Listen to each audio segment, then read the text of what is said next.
Warm greetings, this is Vemel, Resh, Ramasamy. This presentation pertains to mental health amongst Malaysian university students amidst lockdown. It is such a privilege to be able to present in the international e-conference, The New Normal in Education, based in Malaysia.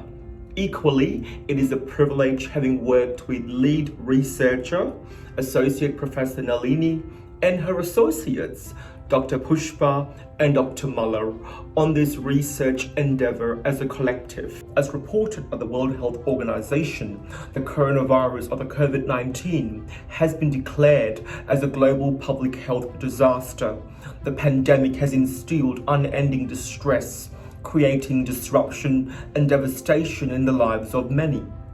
The pandemic is believed to have affected more than 1 billion students in 129 countries globally. Higher education settings have been forced to close their doors temporarily and transition to remote and online learning. Precautionary measures were deployed in Malaysia to curb and manage the outbreak in the form of Movement Control Order, MCO, work from home policy, travel restrictions, social distancing policies, and moving to remote and online learning. Problem statement. As Chung et al. 2020 postulated, internet connectivity is a widespread problem in Malaysia. Whilst we appreciate and acknowledge its ongoing development, it continues to be a problem. In specific, remote learning has been rendered problematic by many students in Malaysia for some of the following reasons. Foreign environment to teaching and learning. Students were not exposed to online learning prior to COVID-19. Therefore, many struggled to negotiate and navigate online learning platforms, resulting in heightened levels of anxiety. Internet unavailability issues, especially for students who lived in rural areas. Internet unreliability issues, which impacted students in a monumental way, and online discussion forums and classroom participations took up lots of data consumptions, which added to their stress level. Research gap. To the best of our knowledge, the psychological distress or the complexity of the distress among higher education students in Malaysia during COVID-19 has not been widely reported nor researched.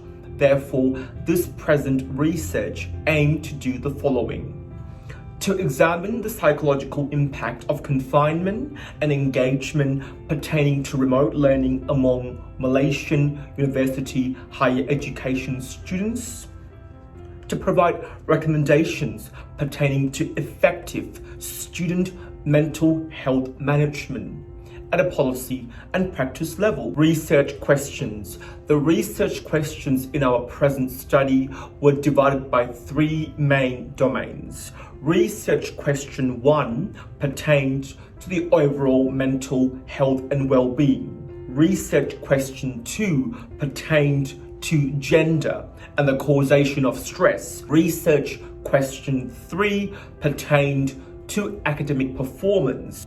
Methodology. Our research was a cross-sectional study. The questionnaire included 3 respective sections that was adapted from Abdullah and Rohaze's 220 study. The data derived from an online survey between the months of April the 2nd to June 30th, 2020. Participants were provided with a description of the study inclusive of COVID-19 health information as a way to be of service to students during a time of crisis. Google Forms were used to elicit data from students. Informed consent was obtained accordingly. 300 students from public and private universities in Malaysia took part in the research. Data analysis. The data was analysed using SPS version 21 Independent sample t-tests, ANOVA, and correlational analysis was carried out. For the purpose of the presentation, I've combined the results and discussion. I will also be referring to a handout as I illuminate on the content. Table 1 pertains to mental health states of students during the lockdown. Majority of the students reported feeling tired whilst engaging in online classes, with the highest mean of 3.3256.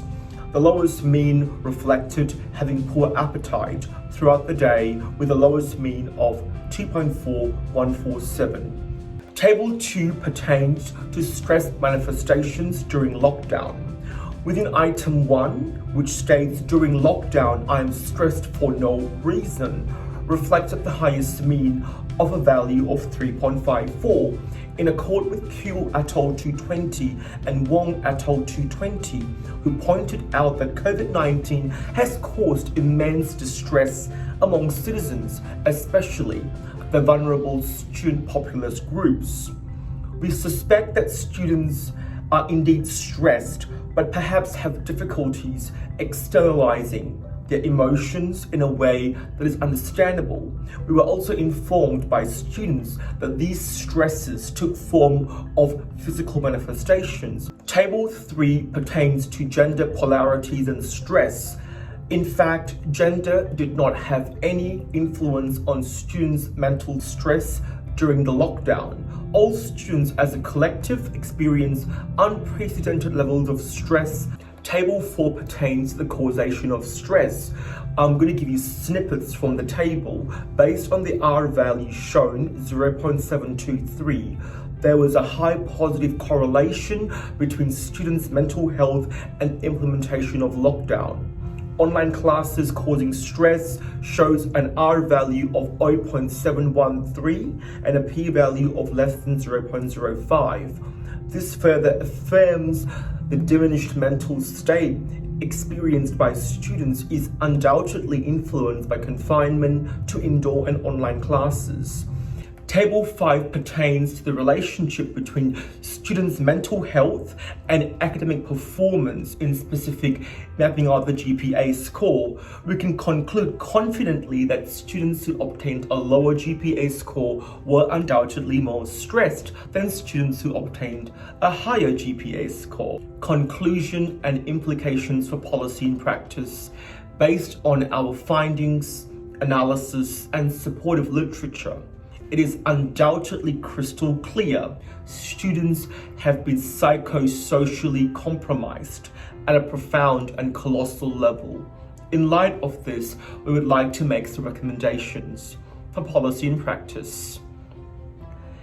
Universities, higher education institutions, and educators themselves need to take a much more active role in providing meaningful supports to students during times of crisis.